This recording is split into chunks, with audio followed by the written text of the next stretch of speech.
नमस्कार. मला निलेश बोलले की तुला वॉटरफॉल पाहायचा आहे का? म्हटलं हो.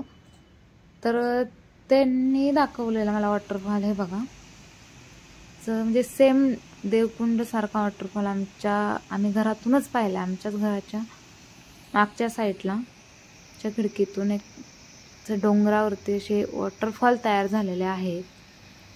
म्हणजे 2 दिवस पाऊस येत होता पण असं काही नव्हतं, पण एका रात्रीत डायरेक्ट धबधबेच तयार झाले आणि ते खूप छान दिसतंय आणि ते आम्ही घरातूनच एन्जॉय करतोय. आम्हाला लोणावळ्याला जाण्याची ह्या पावसाळ्यात काही गरज वाटत नाहीये. राहिला प्रश्न तो फोटोंचा, तर आम्ही घरातूनच फोटो काढू आणि एन्जॉय करू. कारण इथेच एवढे धबधबे तयार झालेत तर तिकडं खूपच भयानक पाऊस असेल. आणि हा आनंद वेगळाच होता कारण वर्क फ्रॉम होम होतं. दादा ऑफिसला गेला होता पण असं भिजून आलाय, खूपच पाऊस होता. माझं लाजाळाचं झाड चांगलंच लाजतंय कारण पाऊसच तेवढा आहे, गारटलंय ते. सो काळजी घ्या.